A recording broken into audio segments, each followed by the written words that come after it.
Robert Barnes, an attorney representing several students and families from Covington Christian High School. All right, Mr. Barnes, there's been some really horrible things said about these boys from Covington. Have you issued any warning to these people that have been trafficking and a lot of this slanderous activity on the internet? Yes, to a wide range of people. So Maggie Haberman was one of the first people who was calling for the kids' expulsion. The New York Times reporter. reporter. Lead New York Times reporter making false statements about these kids, calling for punitive action against these kids, whom she's never met, who are private citizens, based on an event she didn't even witness. It really tells you something about the standard of the New York Times that something like that could happen. But also others. Congresswoman Omar made false statements about these kids.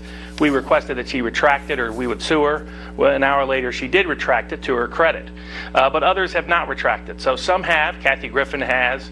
Oh, you got Jake Kathy Tapper Griffin has, to retract. Meghan That's McCain a big.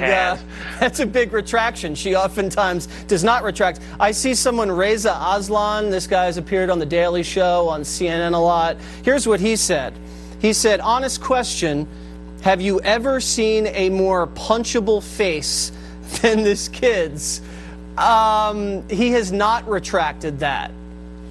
That's correct, and he's going to get sued next week. Wow. Similarly, Matthew Dowd, there's been requests that he retract. He's an ABC commentator, pretends to be a Republican commentator.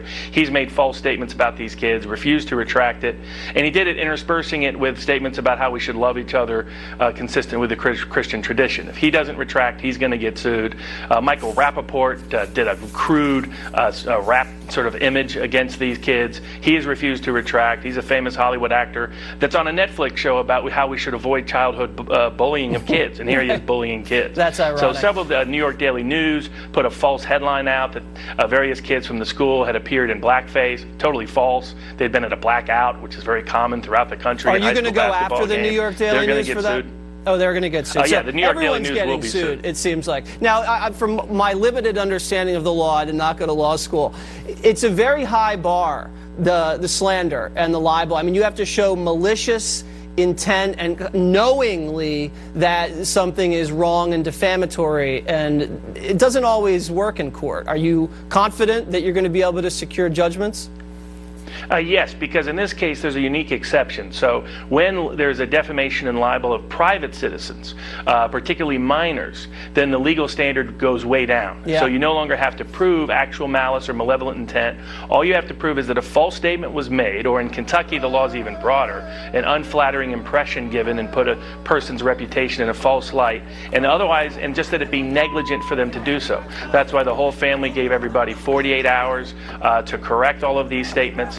If they still refuse to do so, it's clearly negligent for them to keep false statements up. Now, you know what strikes me as amazing? Remember the Parkland shooter situation where everybody was going after the students, and people immediately said you cannot go after students, you cannot say anything about students, they're minors. Yet you had the entire mainstream media establishment and celebrities descend on these high school students, smearing them, calling them racist, digging into their backgrounds, digging into the school, and no one said anything.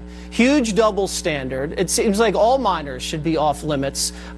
You've spoken to these kids. I know you're in regular discussion. What are their spirits like? Because I know going forward, I mean, they could have potential problems with college admissions, with their resumes. You know, their online profiles are permanently damaged as a result of this. How are they doing? It's been brutal. They've described it as complete hell. They've described it as one of the most difficult weeks they've ever lived in their lives. These are kids who they've been told they can't use social media. They're being subject to internal investigations to cover up for the failure of other people to properly identify this in the school authority system. So they've been through one of the most difficult. They went to D.C. to participate in one of our greatest political traditions, expressing their political viewpoint, and instead they get ambushed by lefty agitator, provocateur advocates who then lie about them. But that wasn't the worst part. The worst part was some of the most institutionally powerful people in the establishment press lied and defamed them, and it could destroy their careers, it could destroy their reputations, it could destroy their futures, and it's made their current life a living hell. Well, I'm glad there's some accountability, because if there's no accountability, it's going to continue to happen. Robert, thanks very much, and keep us posted on the lawsuits. I mean, if you don't even win, at least you're going to grind them to dust in legal fees. I appreciate you coming. Yeah, the goal is to send a message that there were